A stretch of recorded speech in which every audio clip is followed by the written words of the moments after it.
Hi guys, and welcome back to the Running Master.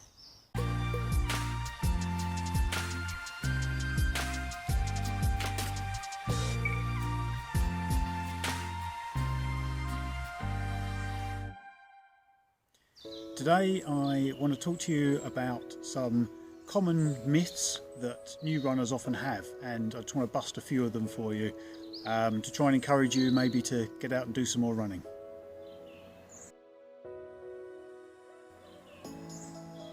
The first one is about worrying about how far you're going and feeling like you need to go for miles and miles to be classed as a runner, and that's simply not true.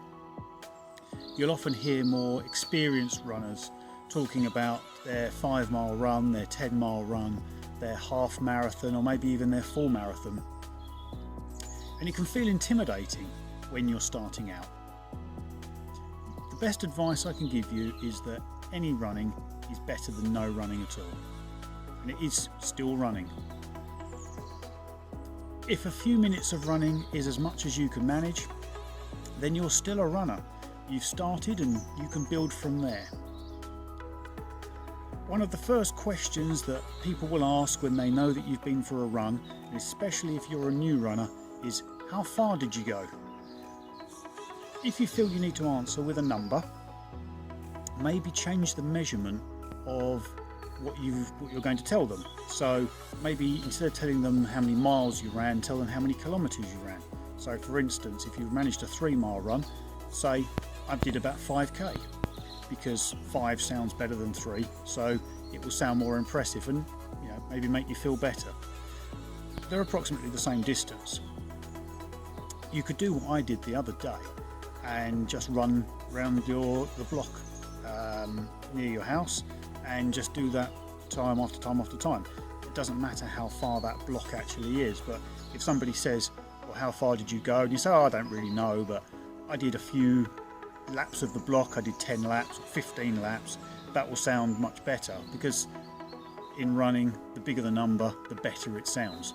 So, you can say that number to them instead. Whatever you did though, don't be disheartened if you think it doesn't sound great. If you did a 1-minute run and a 4-minute walk 6 times, say that's what you did. In my experience, people are supportive of your efforts when you go running, and you may be surprised with how much positive feedback you're going to get to the seemingly shortest of runs. Closely coupled to the worry about how far you're going to run is how fast you're going to run and the pace that you feel you need to run at. Slow running is still running, and it's all relative. We all have someone that we want to aspire to. I always look at people that I run with and who are much faster than I am, and I wonder how they manage to keep their pace. Your slow running, or your perception of your slow running, will be faster than somebody else who also thinks that they are doing slow running. And anyone who is running is infinitely quicker than someone who's sitting on the couch. So it doesn't really matter how fast you actually run.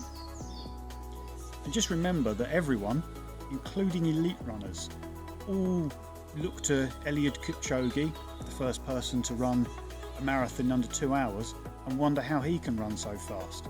Sure, he had some great trainers, but he managed to do something which we can only dream of, or most people can only and will only ever dream of. So don't worry about that pace. If even elite runners worry about how they can get to that standard that Kipchoge's setting, we shouldn't be worrying about it at the pace that we run at.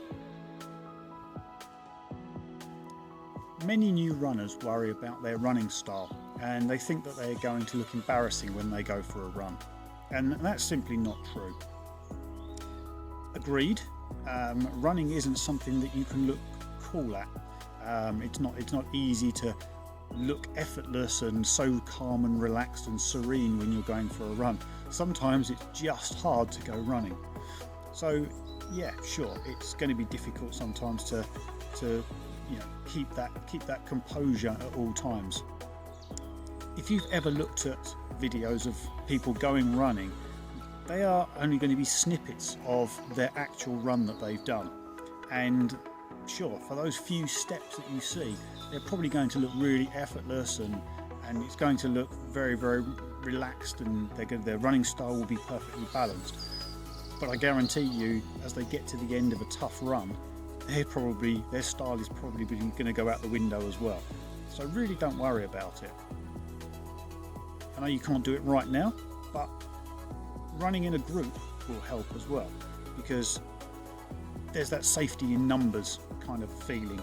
And if you're going running on your own, you might feel a little self-conscious. In a bigger group, or even just with one or two other people, you'll feel a lot better that you're hiding your running style, or you're not going to stand out when you're going for a run. If you feel like that, and when we can actually do running again with other people, maybe try and find a group to run with. If you are really worried about your running style, just take a look at Paula Radcliffe. So it's fair to say that her running style is a little unusual. You'll often see her head bobbing around quite a lot during a run. Now, could you imagine what would have happened if she was worried about her running style and never decided to go running because she was embarrassed about looking a little different and not as relaxed as other people might look when they're running? If she'd never taken up running, she'd never have got as good as she did. So, take that as a benchmark. Don't worry about your running style. Remember, no one's really watching you. If people do see you running, it will only be for a few fleeting seconds as you pass them by. And so don't worry about it. They're not going to be following you around for mile upon mile. They will only see you for a few seconds as you pass. So don't worry about that either, because no one's really watching you. Genuinely, when people see other people going out for a run, all they will see is the runner. They won't see the style. So don't worry about it.